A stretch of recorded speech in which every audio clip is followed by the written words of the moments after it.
Greg is a little bear robot in Discord, and he's our producer. Welcome back to the Jojitorium.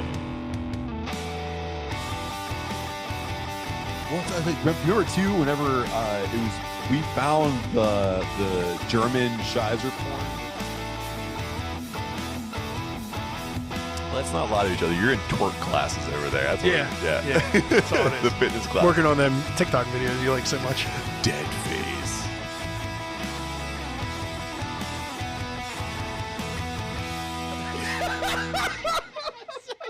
Got right in front of you. Welcome back to the Jojitorium. You know who it is. It's Adam, it's Matt, and we have a special announcement that will take place next week at the same time slot as always, and totally won't be predictable and won't make any of our listeners groan and wonder why we keep making special announcements. Are our tickets going on sale in the UK? They are! Get the now special promo code.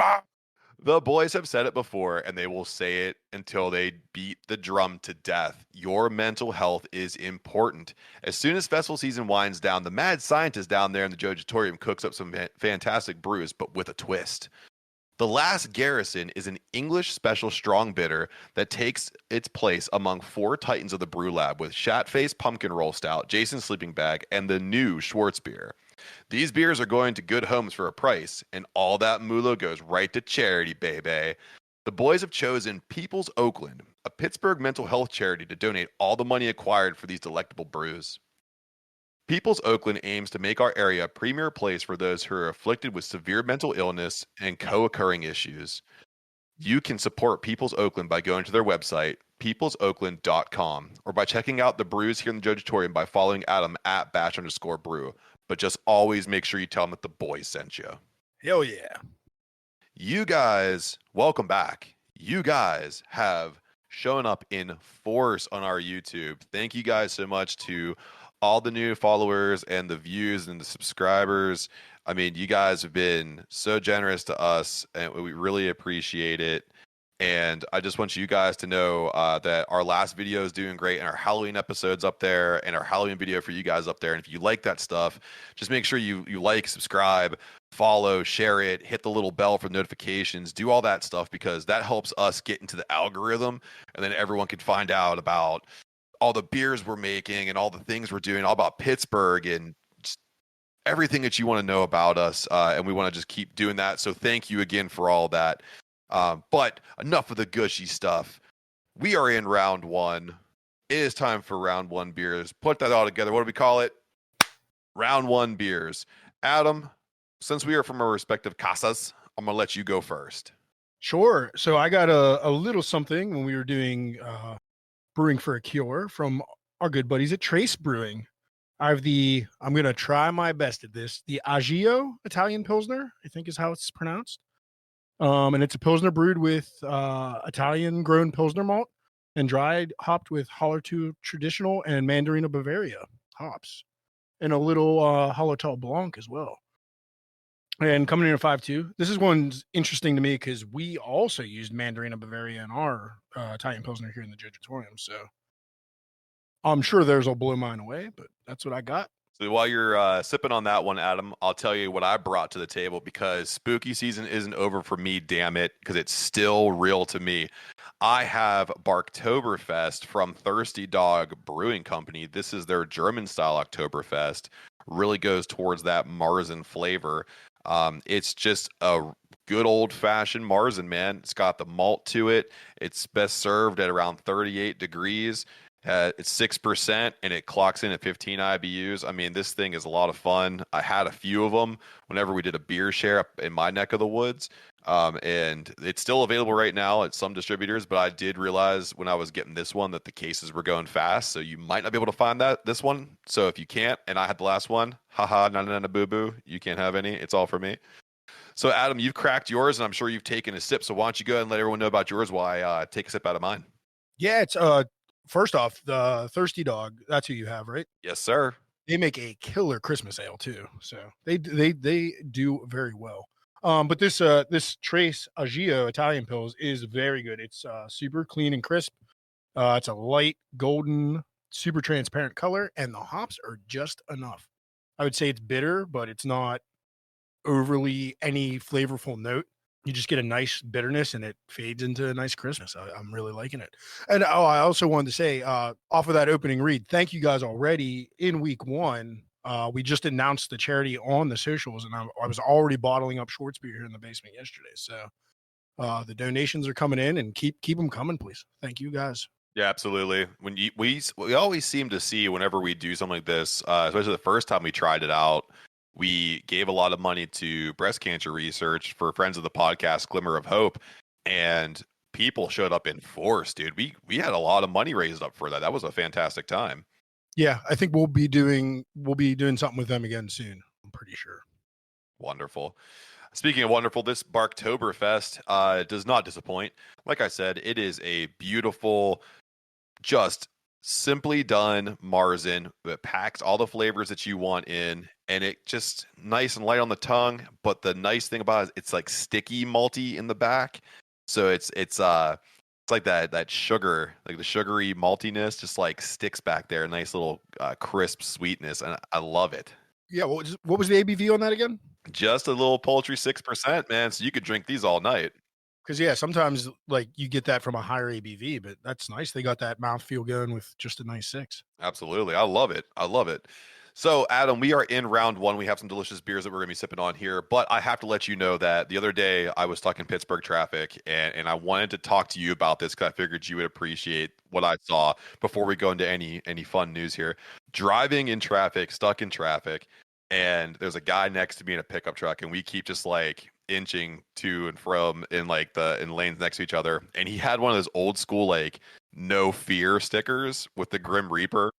Yeah. And so the one he had was the Grim Reaper that has the he's supposed to have the scythe above his head, like the sickle. Right. And he's supposed to be over like the boiling pot of water of souls, you know. But this one, instead of saying Grim Reaper, it said Rim Eater, and it was the Grim Reaper putting his 2 fingers into some butt cheeks. He was given a Rimmy. Oh my gosh. No fear. Cero Merdo. Cero Merdo. Rim Eater. Dude, I saw it and I wanted to take a picture of it. I didn't want to be that guy who's like using his phone in traffic because I wanted to send it to you so bad, but I had to tell you about that. That is great. So, Adam, we are all about pop culture. We're all about wrestling. We're all about beer. But what we are also all about is horror news. So we are going to introduce a new segment here that we call the Cut Man's Corner. The boys visit news as it hits the streets and screens. So from gash to gush, the boys bring you the most horrific news in the biz. Friend of the podcast, Damien Leone and David Howard Thornton are facing a little bit of a setback here because Terrifier 3 lost their funding from the Hollywood studios. Apparently, they got to do a opening scene screening to some of the prospective investors, and after they saw the ultra-violent gore that came along with that opening scene, they rapidly pulled their funding away from the film. This is something that these two are known for, especially in Terrifier 2. The gore was ramped up to 11, and Terrifier 3 has been known to promise an even higher level of gore. So this is kind of crazy because they scared La La Land so bad that they pulled all their money out. But if we remember, Terrifier 2 only had a budget of $250,000 and they grossed $15 million, and they did that all up a Kickstarter. So do you think they can do it again? Yeah, I actually appreciate that the investors were just a bunch of wusses and didn't want to take the chance because I feel like they would get in the way of the creativity of the movie. So I think they did it with Terrifier 2. They can do it again with Terrifier 3, and it'll be what they want it to be. So I'm actually excited about it. It did the same thing for me. It psyched me up because you take away the money, you take away all the extra fingers in there. They're trying to change it around. It's just going to be Damien Leone's brain just back on the screen. It's going to be awesome. Another love letter to horror fans. Yeah, get your fingers out of Art's rim. You know what I mean? Like, come on. Yeah, Rim Reaper for life. But not all is lost because Secret Santa, a Screambox exclusive, just put out their trailer, and it's being heralded as a near perfect holiday horror movie. And it pits a dysfunctional, affluent family against one another, and then after they find out their drinks have been laced with a truth serum, all hell breaks loose. Early reviews indicate that fans of thrillers, gore, and low-budget goodness will have their horror funny bones tickled to death. This flick is headed up by director of Jason Goes to Hell, The Final Friday, Adam Marcus. And of course, if you don't know that film, is a 1993 wonderful, just schlocky B horror movie where Jason Voorhees' soul can transfer into different people and he eventually impregnates a woman and reincarnates himself. Spoiler alerts. So this should be a good one. Hell yeah. That's the one where the scientist, for inexplicable reasons, just eats his heart at one point, right? He's like, it looks like this will be delicious. Yeah, I should really try this. Not a good idea. No, that's how you bring about curses and, machete wielding psychopaths. So why would you go ahead about and do that? You bring in little boys who can't swim back to life and they're hacking people up. Mama, save me. Get a lifeguard. Come on. But you can't get the lifeguards because they're out there fucking. Smoking the ganja and fucking. Speaking of fucking, we got to go into combat sports news because Vinnie Mac's up first. So from Buckle to Bell and Bellator and back, the boys bring you the best combat sports news in the biz. Speaking of fucking and not paying attention. So like I said, Vince McMahon is in the news again because Vinnie Mac is scheduled to sell 8.4 million shares of his stock in the merged company TKO, which is valued at approximately $700 million. In terms of stock and money, it only serves as 25% of McMahon's total stock in the company. Endeavor has laid claim to roughly $100 million of that stock, while other portions are already projected to go to other interested parties. McMahon is not a majority holder, so this does not affect the flow of Endeavor, but it may spell the end of McMahon's time in WWE. Do you think it's going to knock him out of any kind of creative there, Adam? Bye-bye, Mr. McMahon. We'll see you later. Right off time to go. Bye-bye. You old son of a bitch. Do-rag McMahon is no more. Yeah, I think that's totally it for him. I think that he will continue to sell it off as he needs it, and that's it. Everything comes to an end at some point. I think you'll still see him like walk out on the stage a couple times maybe and say, "What's going on?" That's about it. Well, he has that sweet mustache. He has to do something with it. Hopefully he grows it long enough he can twirl it like a villain, because he's a villain, man. Yeah, he's like tying people to the tracks and shit. Yeah. So, Adam, your favorite gimmick match, War Games, is set.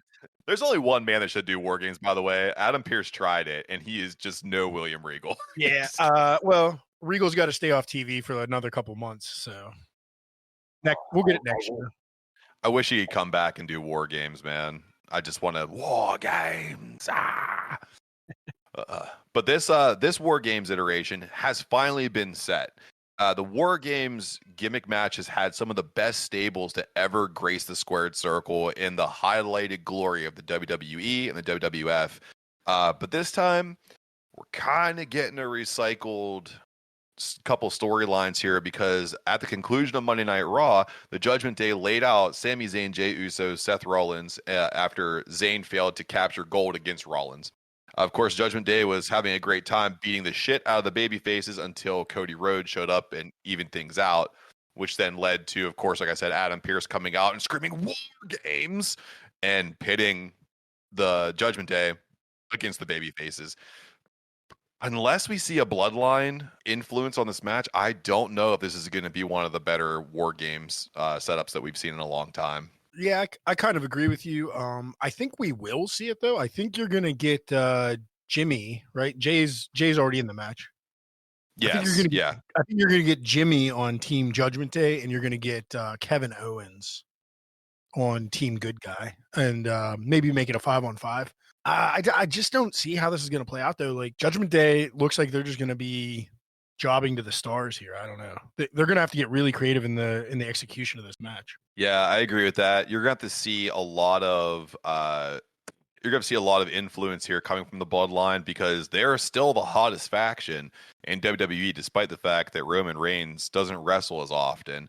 I know some people have done some Steiner math here to show how like MJF wrestles at the same pace as Seth Rollins, who wrestles at the same pace as Roman Reigns. But what you see, though, is a 33% chance that you're going to see somebody that's not Roman Reigns talking about the titles when you see the other guys showing up and at least setting up storylines. Roman Reigns just shows up, like his shirt would say, show up, wreck everybody, and leave. Right.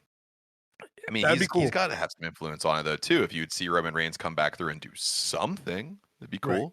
Yeah, he's not booked for the Survivor Series yet? Not that I've seen, which is Wow, unfortunate because who crazy. knows, man?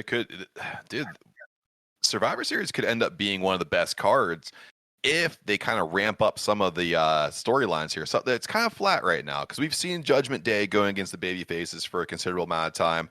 There's been enough blow off matches. So you kind of feel like it's over. You're almost waiting for Damian Priest to cash in his money in the bank situation, but that's been taking so long too, where he's been thwarted just once, really. So where does he start to come out and do his thing solo? But he's tied up in tag with Finn Balor because he's got the gutters, and then Ripley, she's trying to type like I don't know. I feel like the Judgment Day is kind of getting stale too, but a lot quicker than the Bloodline did. Yeah, I agree. And there needs to be a shot in the arm like the Bloodline got to make it revitalized. I still want to see a great showing for my boy Gutters Balor. Like that'd be very nice. But we'll see. I will be watching, that's for sure. Absolutely. I'll be watching too because this is one of my favorite cards of the year. So it's going to be on my TV for sure, man. Real quick too, because OnlyFans seems to be a very influential force in wrestling these days. We saw an exit of one female star in The Bunny, who's also known as Allie in TNA and Impact. She's been quietly released from AEW, where reports are coming in saying it's a very mutual separation. And the moment it was announced that she was out of AEW, she launches her OnlyFans. I think she's trying to follow in the lanes of some other female wrestlers who have found a lot of success on paywall subscriptions, most notably Mandy Rose, which leads me to the next thing where Mandy Rose has been connected to AEW. She wants to return to the squared circle, and she has been in talks with Tony Khan. Do you think Mandy Rose would actually be a good fit in all that? Yeah, I mean, why not? She's trained. She was a great wrestler, and boy does she have the look, for lack of a better term, And I mean, sad to see the Bunny going out, but like if you're going to be laid out on your back for a 3 count, you might as well make more money on OnlyFans, right? Absolutely, sir. And I'm glad you said it before I did. We see a lot of these female wrestlers who get an opportunity to be in front of thousands and thousands of people every week, so that they kind of get that built-in audience. So whenever they go off to do like write a book, star in a movie, like or join OnlyFans, you have that built-in audience that's going to generate revenue, and you're going to see people kind of flock to it. So good for the Bunny. I hope you do well. I hope it does not spell the end for the Butcher and the Blade, because I think that are a very underutilized and underrated tag team. So I hope it's not the end for them either. Yeah, I saw they just returned this week, I believe. So I think Butcher was out with an injury, and he's back. But yeah, I mean, and there's a lot of crossover between your typical wrestling fan and maybe the guys that participate on the OnlyFans site with their donations. And I think that also crosses over into our podcast fans. So I guess we can say it now: Decaying with the Boys to OnlyFans confirmed, right? Yeah, I was gonna hold off on that until 103, but you know what? It's time we said it. The two big thick dudes that just troll the Jojitorium, we are going to OnlyFans, and we will be only making content with each other because we don't want to upset anybody else. So we'll be we call it the docking station. So OnlyFans.com. Yeah. Oh, that's wonderful. I'm also going to sit on cakes. Sit on cakes and eat dicks. And Doc. And Doc, yes. So Adam, we're going into your favorite segment, going over jobbing. So we got count them, 3 amazing rumors that are going on right now. So we see that NXT, they are now scheduled to move to the CW in 2024 after the failure of NWA, because they allowed an NWA wrestler to be on camera during a pay-per-view that was very well purchased using cocaine during a bar scene, which upset investors. Now we're seeing that NWA may be relegated to the CW app, which is still a deal, but not as lucrative as being on cable television. And then there's dissent in the back under Billy Corgan. People are starting to kind of fall away from it. Do you think that all of this going on spells the end of NWA's last big push to get on television? Yeah, I mean, it's not good. What a stupid decision to do a cocaine spot with James Mitchell in the middle of your pay-per-view for no reason. Like, what's the benefit? He's like a 60-year-old manager. Like, it's not going to get him. He's not over. He's never going to be over. He's a manager. And now he probably cost them the TV deal along with Billy Corgan. It could be the nail in the coffin. I mean, Corgan's got a lot of money though. We'll see, I guess. Yeah, but the reports that are coming through are saying that there are a lot of there's a lot of talent over there in NWA that have instantly turned their backs on Corgan and are starting to open themselves up to possible indie bookings, because NWA contracts are pretty wide open when it comes to that kind of stuff, which is nice. But also, hey man, you gotta retain your talent. Tony Khan's shown he has some leaks, but Billy Corgan really just lit his whole company on fire with this one. Yeah, really dropped the ball.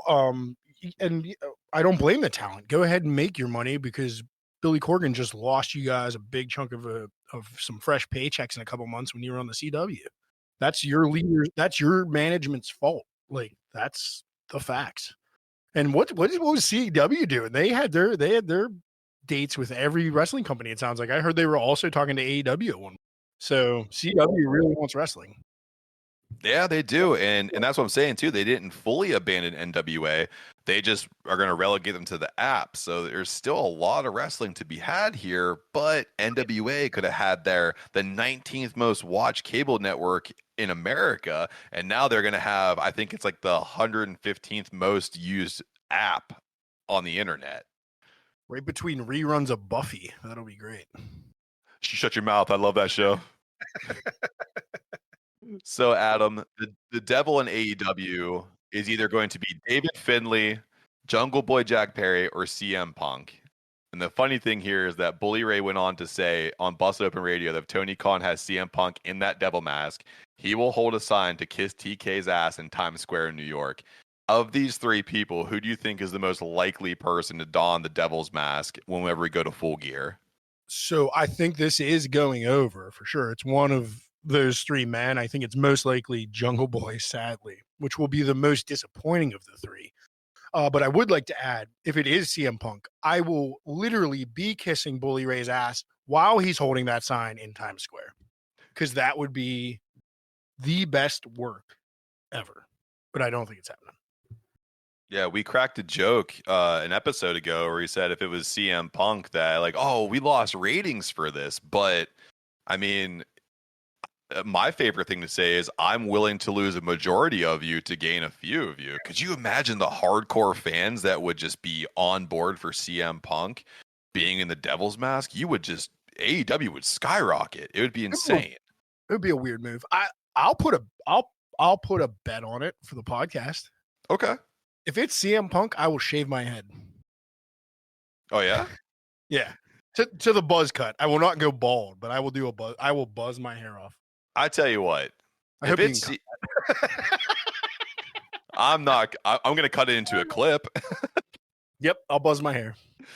Okay. Well, I tell you what. I would join you there, buddy. I would cut my hair short. I would get rid of the Maddie locks. Oh my God, we're confident, ain't we? Yeah, I there's no way it's CM Punk because it's fucking Jungle Boy. It's gonna be Jungle Boy, I believe. Yeah. Last but not least, here, AEW claims that they're going to benefit from having Ric Flair in the back to coach younger stars and provide guidance for Tony Khan, who literally sucks at everything, including special announcements. Is this going over or jobbing? This better be jobbing. What the heck is he going to show the younger stars how to meat spin on a plane? Like, what the fuck's he gonna teach anybody? He could barely walk out there. Like, he's not teaching shit, and he's a terrible role model for anybody. What are we doing here? I couldn't agree more, man. It's jobbing through and through. Like, having Ric Flair guide young talent that's very impressionable. I mean, we already saw what happened with Jungle Boy Jack Perry. Someone got in his ear and said, hey, man, go heel as hard as you can. He's like, okay, I'll piss everybody off. And then he lost all his momentum with all the babyface side of it. And he sucked so bad at heel that he couldn't get over with those sunglasses. Yeah, he got real heat. Beethoven and sunglasses didn't help him from that. I mean, like, yeah, could you imagine Ric Flair just like turning to Sammy Guevara and be like, hey, did you ever see a helicopter inside of an airplane? Let me show you. That's nothing to worry about, kid. Yeah, I pulled my dick out in front of a stewardess. Whatever. Several stewardesses. Yeah. So, Adam, you know who's not going to terrorize a plane? Our sponsors. We don't have sponsors. They wouldn't. They will not. No. And once we sell these tickets for Wembley Stadium in our mega super pay-per-view extravaganza with casting views, we're going to get some sponsors. Absolutely. And then our OnlyFans money that we're going to generate will cover all of our private jet expenses.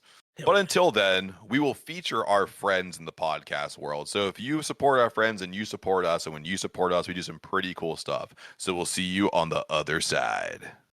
See ya. Work sucks. Am I right, Jay? Yeah, Kay, it does. But luckily, the Fuck My Work Life podcast is here to help you through.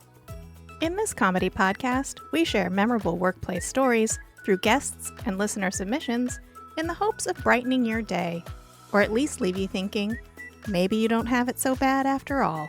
Listen to Fuck My Work Life on your favorite podcast platform and follow us on all the socials at FMWL Pod.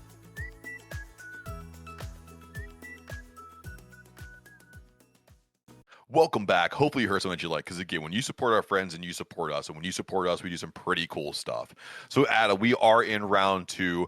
We are from our different respective La Casas. So put that all together. What do we call it? Round 2 beers. I'm going to go first because I know you're over there doing big shit, but I want to let you know, man, I'm taking it back to that blue collar shit. I just got myself a good old Hamm's. The good old double M's for good beer, baby. This is just a nice little crisp little lager, baby. It's just so nice. And you can get like a gajillion cans for a nickel and a handshake. This is good stuff. Doesn't need much of an introduction because most brewers are usually drinking this or making your favorite craft beers. It's under 5%. It's crisp. It's refreshing. It even says on the can, the beer, refreshing. And it's a blue can. Can't resist that. Can't resist it. Only second to Icy Light. Shout out to Bobby Nacho. So the throwback. I'm gonna sip on this bad boy, and you go ahead and talk to people about whatever like Dogfish Head, whatever the fuck it is that you picked up. Oh, okay. You're gonna go after me for my fancy stuff because you were pedestrian and cheap. What happened? Did you get a pay cut? What's happening over there? Yeah, we're a continuing resolution, man. I don't know. They called it a promotion, but now I'm the janitor. Custodian, dick. Sanitation engineer. Yeah, man. Basic choice. I think also it's second appearance on the podcast. Yeah. I think we put it up against Natty Bo, right?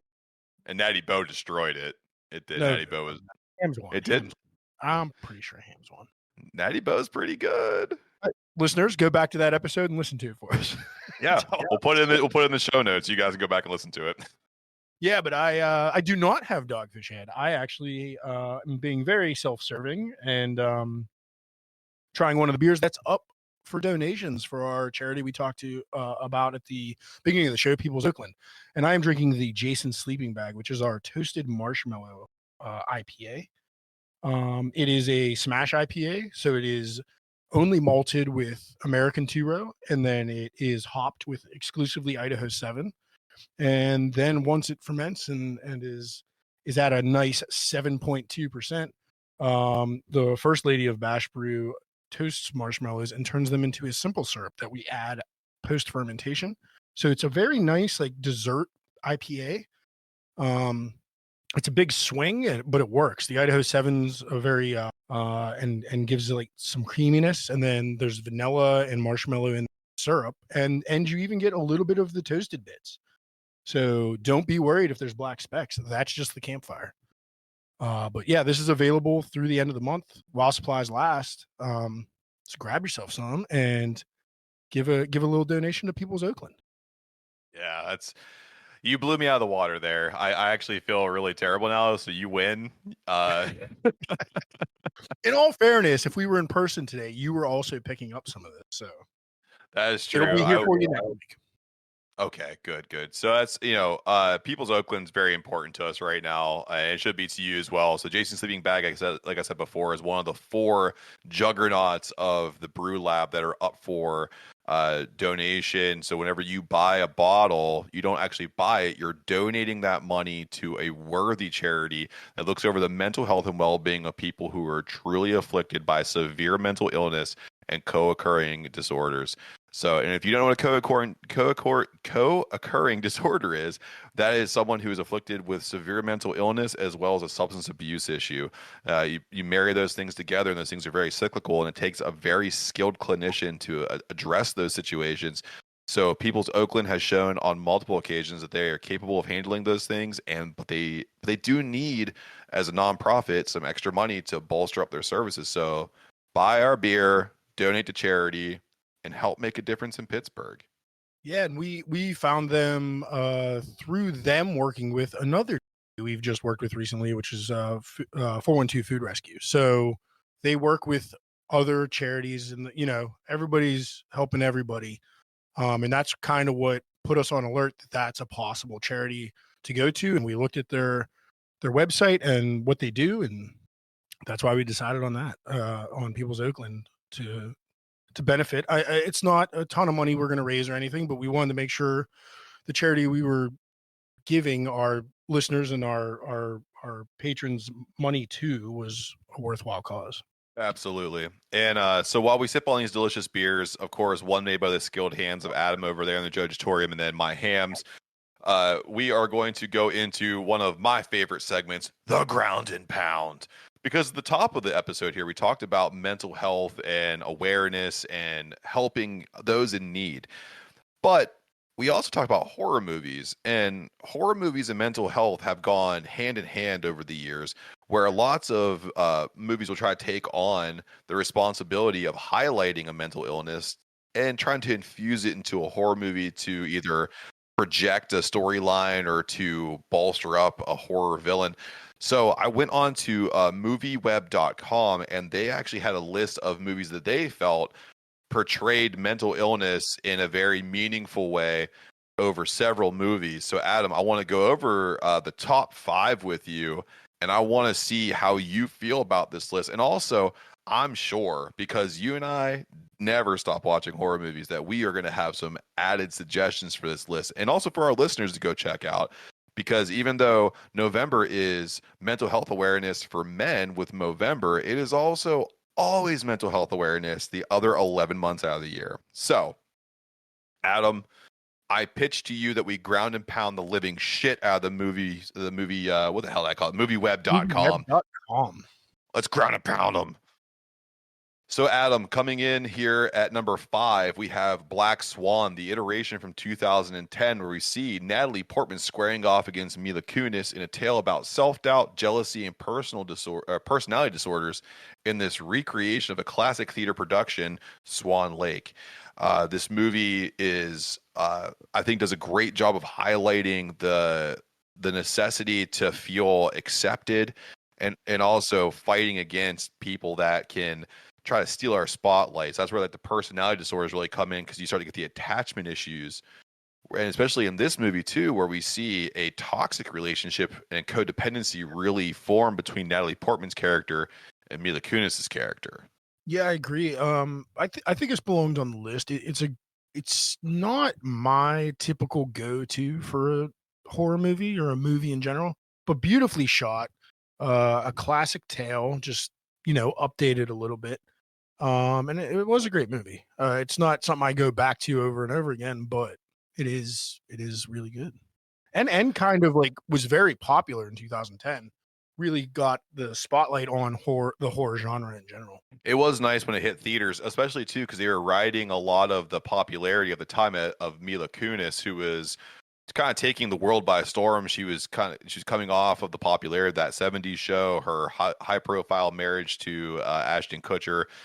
She had a lot of things going on at that time. And of course, Natalie Portman is Natalie Portman. She's been featured in so many movies that have high notoriety that it's not even worth my time to try to exhaust that list out, because I only have 2 Hamms, not a 30 rack sitting next to me. So you put 2 powerhouses in a movie like this, and you allow them to expand on a story that is as old as time. I mean, Swan Lake is a classic ballet production. and to have these two square off against each other and put a big highlight on some of the things that we were seeing in the mid 2010s, really, when social media really started to take a hold of kind of one-upping. Like, this is my life, it's better than yours. I know you want to chase it, but it was kind of playing off of that too. Absolutely. And I do appreciate that you have two Hamms there, because if you're going to pick a pedestrian, boring ass beer that needs no more promotion than it already has, we all know it's great already. At least you're drinking two of them. Yeah. Well, I tried for 3, but I got evil eyes as I had 4 in my hands, and I had a look as I was coming back into the studio. I was like, oh, so just 2 then? Just 2. I'm building a wizard staff. I'll play wizard staffs with you for a live stream any fucking day, dude. That sounds like a good idea. So, Adam, we're going on to the next one here. Coming at number 4, we have The Babadook, 2014 kind of like horror psychological thriller where a widow and her son battle fear, depression, and tragedy. And if you don't know what The Babadook is, listeners, this family receives a very ominous-looking children's book at their doorstep, and it slowly writes its own story, and it goes alongside of the strength of the Babadook increasing, where it starts to terrorize the mother and the child, slowly taking over the child's ability to cope with everyday ongoing. So his activities, daily living, are like significantly destroyed by the Babadook, almost like a possession tale to a certain degree. But you really see the play on depression in this one when it comes to the widow's interaction with the Babadook, because she eventually takes control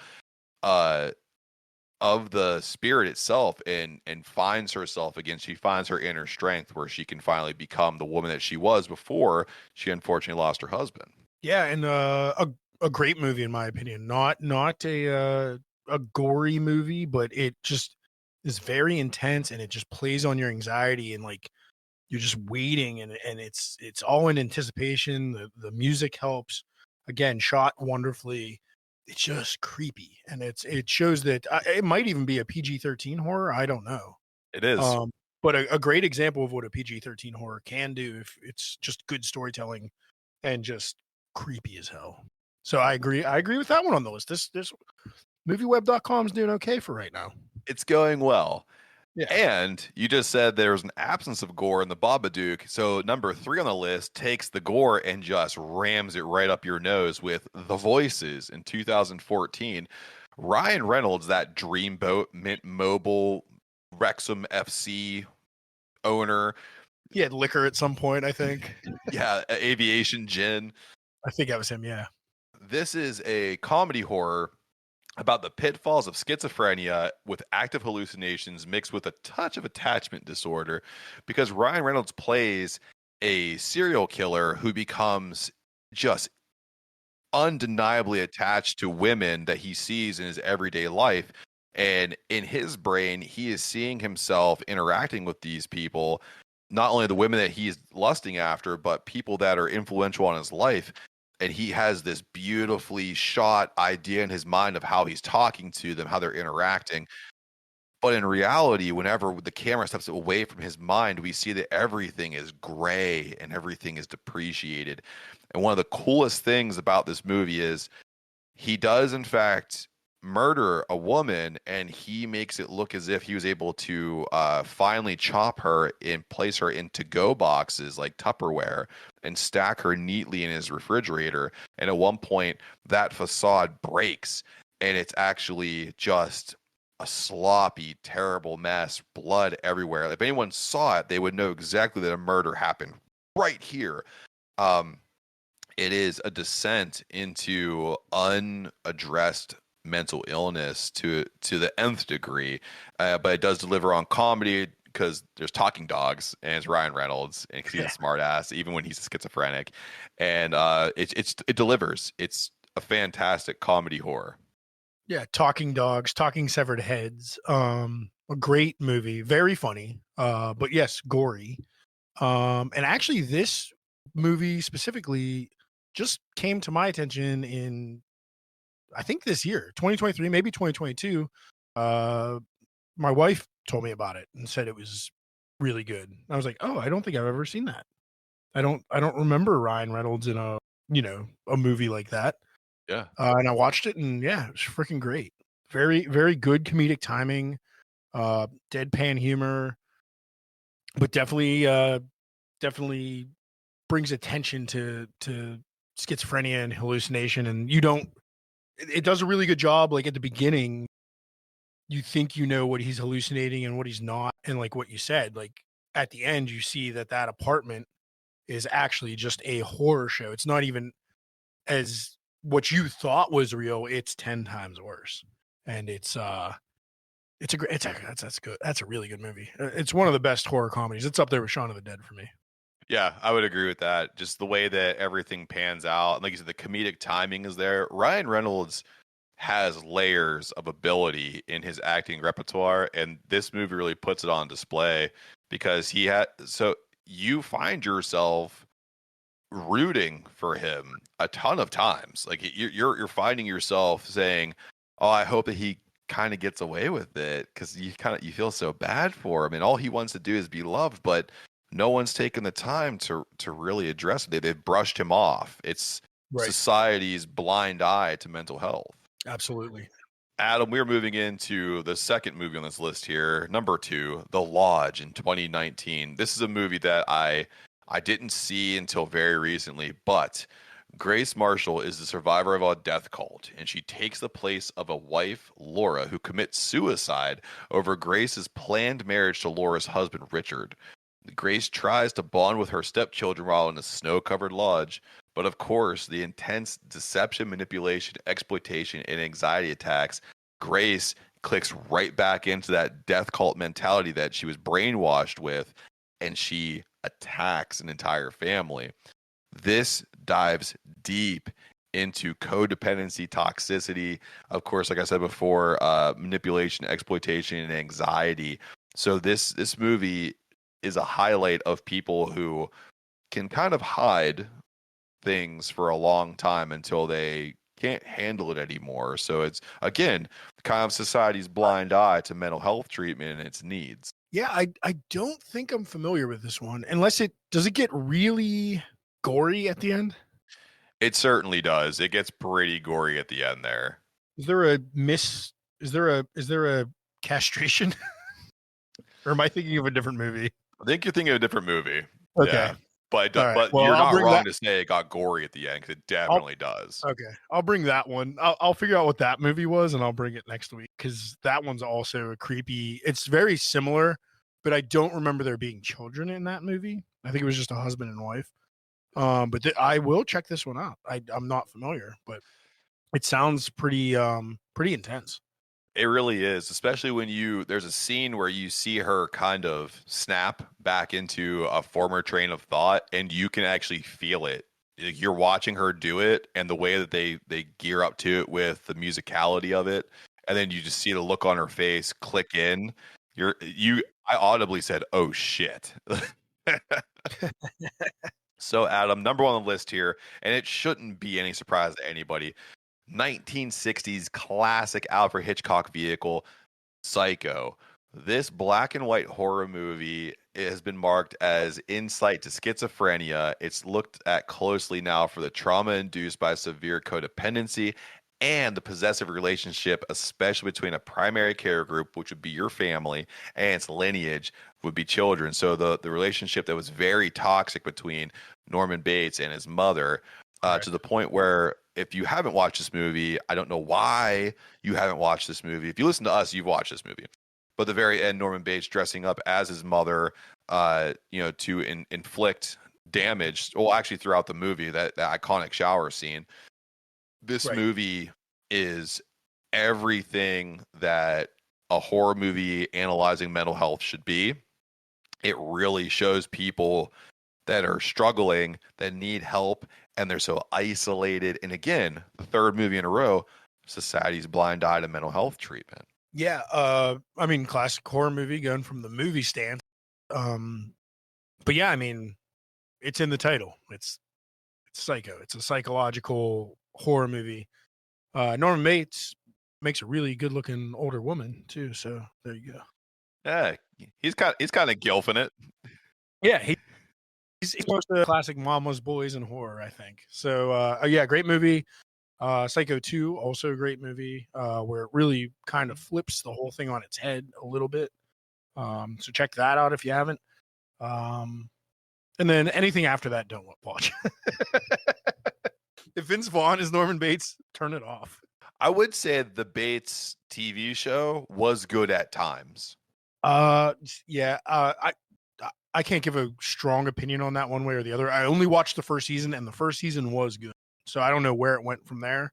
I've been meaning to get back into it. It goes up and down a lot. You'll find yourself at times picking up your phone to kind of like scroll around a little bit because it's like Walking Dead-ish, kind of slow to build exposition. Yeah, right. Yeah, even the first season was pretty slow, but when it had its peaks, it was good. It was really good. It flew, baby. So Adam, these are 5 really good movies here, but this being their top 5, is there anything that you would add or maybe even replace in this list? I would definitely knock a bunch of these down. The first one, and this is kind of my problem with the movieweb.com list, this is where I ground and pound them, is the first one, and maybe not a major misstep, but I think Gothica should have been on the list. Oh, yeah. A great mental health aware movie. And then you're missing, arguably maybe should even be better than Psycho or right below Psycho, The Shining is not on the list. And I think that's super insulting. So that's my biggest problem. Elbows to the face movieweb.com. No Shining, Jack Nicholson torturing his family, bothering children. Elbow to the face, twin girls, big wheels, kissing old ladies. Kissing old ladies and making them cry. Oh god, the inverse of Ric Flair, you'd say. Yeah. I think that is my favorite that could be in this genre is The Shining. Like it's masterful, so it's right up there with Psycho. I would say I agree with both of those, especially Gothica. I didn't even think about that, but you brought that up. It's an amazing movie. Yeah, I don't know if that holds up anymore, but I remember when it came out, I watched it. I'm definitely dating myself. I bought the DVD and watched it a bunch. I mean, I was a big fan of Halle Berry as well. As you should be. Take that out of the equation, it was still it was a really good movie at the time. I don't know what year that was, probably like 2006 or something like that.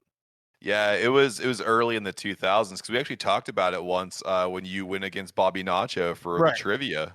Yeah, it was pre-Iron Man Robert Downey Jr. Yeah, so there's your time period. The movie I want to toss on here that I feel like got overlooked on here is The Taking of Deborah Logan. That movie is that the older lady? Yeah, it's the older lady who she allows a camera crew to come in and document her what she believes to be dementia. And also there's like some elder abuse issues that go along with that as well. Mm-hmm. So some spoiler alerts. However, don't be so on Deborah Logan's side because she's actually, spoiler alerts, possessed by a serpent demon god. And she tries to then pass that on to another young child, which is generational trauma. It was very layered in how they addressed mental health in this one. And they did it in a very like semi-found footage way. And you can actually see the climactic scene where she's trying to swallow the child in a cave on most like horror movie top 10 moments. It's incredible. Absolutely. That movie is bonkers.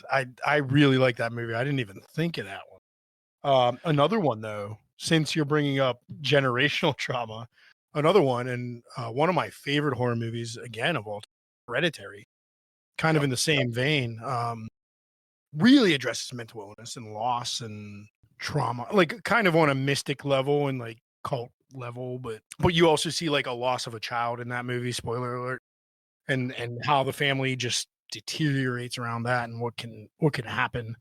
So yeah, Hereditary too. I mean, there's so many in the horror genre.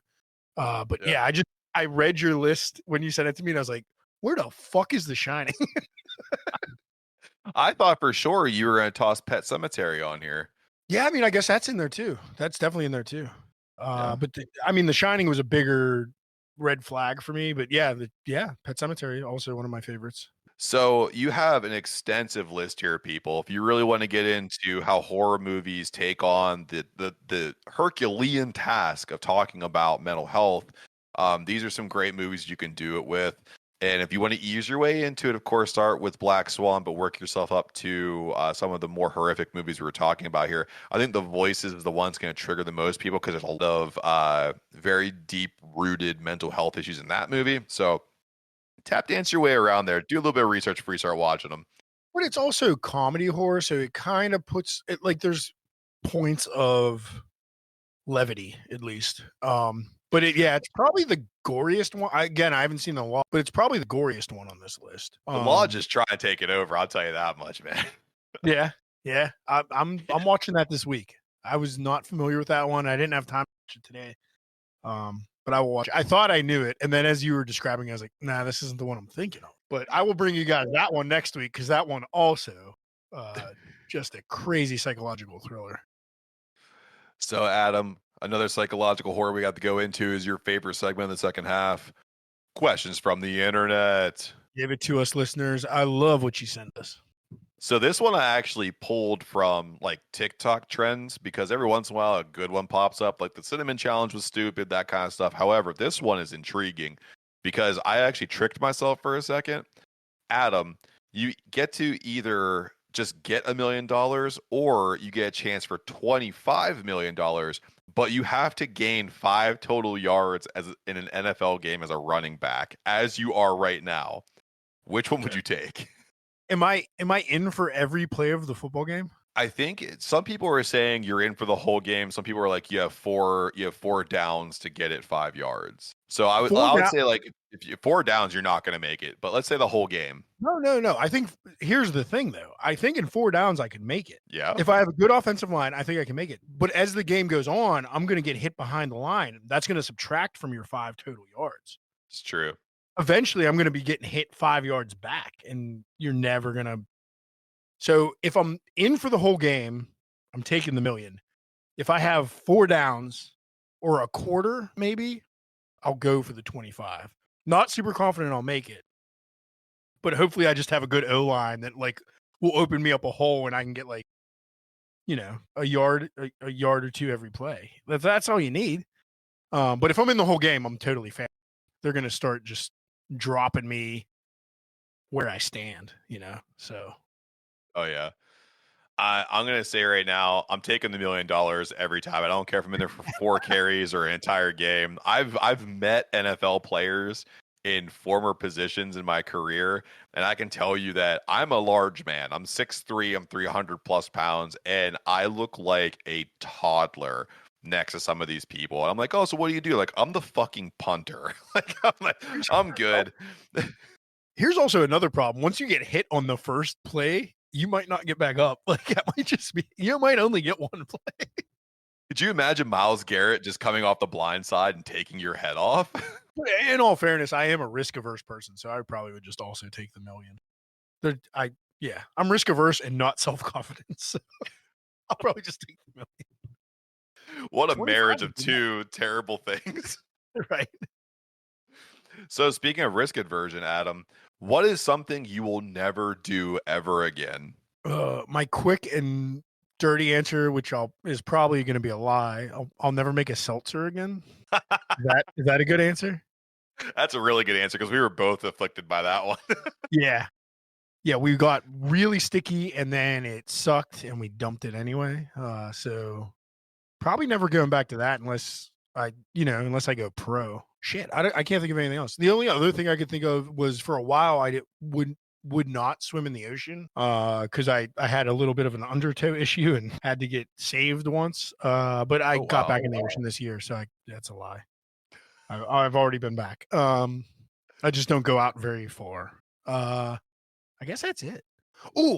There's one other thing. Water skiing. Speaking of water, I fucking suck at it. I'll never try again. So yeah, there you go. Making a seltzer and water skiing. 2 very different things, but both sound very cautious rendering. Like 100% will never make a seltzer while water skiing. That's the only way I'm gonna get you to make one. Is I'm like put you on water skis. I'm like, come on, man, banana strawberry seltzer. Let's do it. balance that burner, bitch.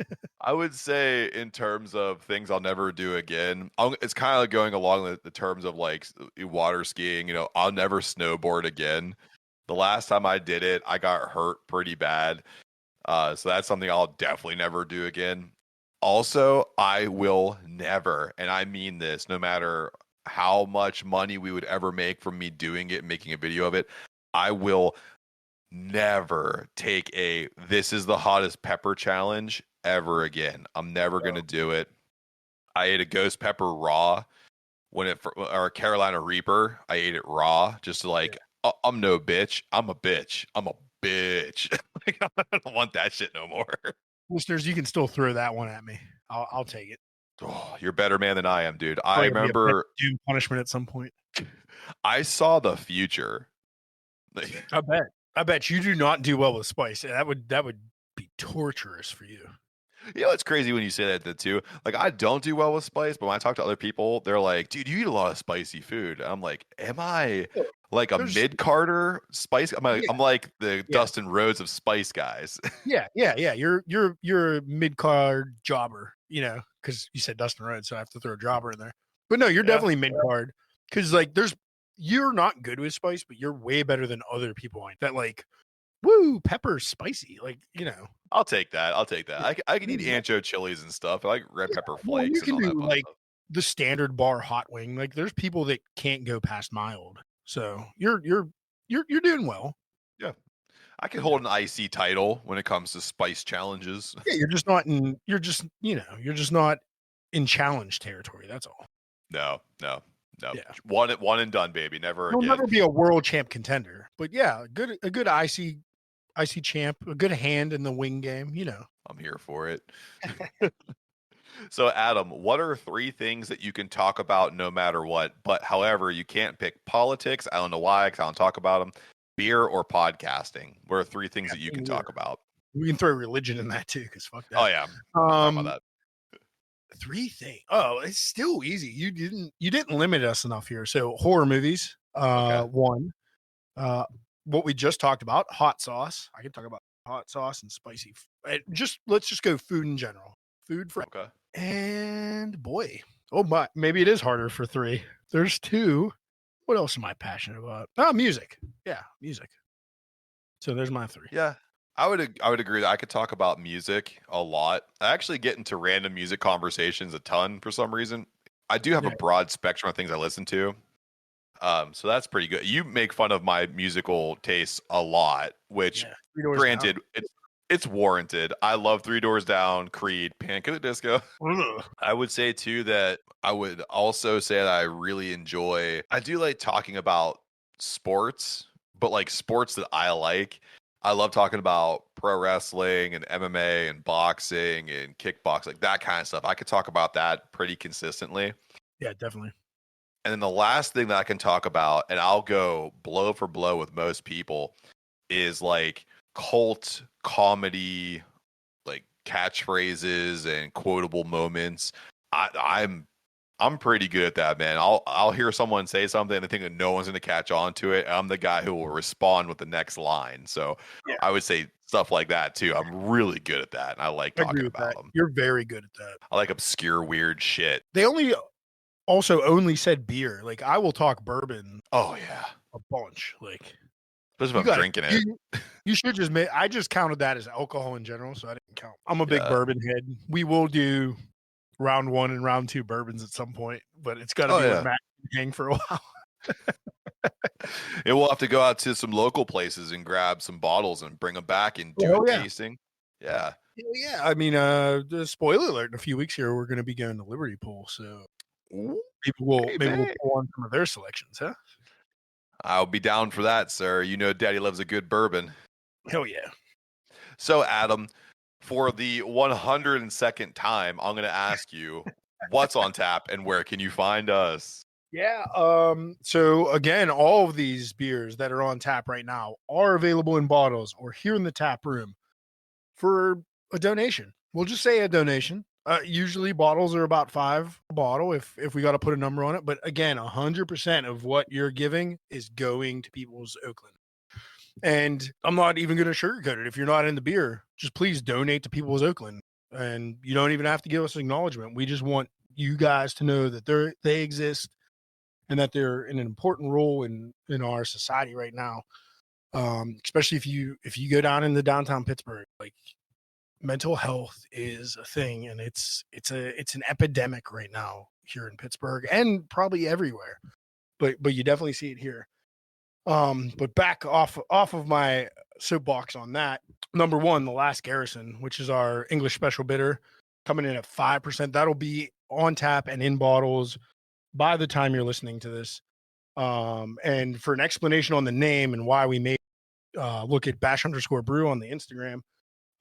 Number two, we got the Shat-Faced Pumpkin Roll Stout at 8.5%. Number three was my round two beer, the Jason Sleeping Bag, our Marshmallow Smash IPA at 7.2%. And the newest one to the taps until that ESB hits is Salute Your Schwartz, our Schwartz beer coming in at 5.6%. Dude, I wish you would have called it Donkey Lips. Maybe I'll put that in parentheses. And if you want to go with Adam down here in the Brew Lab, it is batch_brew on all social media. Don't forget about People's Oakland. That's peoplesoakland.com. We know the boys down here in Jojitorium, we were at Decay and WTB on all social media, Facebook, Instagram, X, TikTok, Threads, and YouTube. Don't forget about our Gmail account, decayandwtb@gmail.com, where you can ask our questions and comments or get whatevers. So, from our respective La Casas on this beautiful Friday evening, wishing all the veterans a happy Veterans Day, and I hope that you enjoyed your time, and thank you for your service. Until next time, cheers. Cheers. Thank you to the vets. They call me Big Ham Gangsta. That's what they say in the streets. There's two M's in hams from that boy's a G. Hot sodium or go fuck yourself.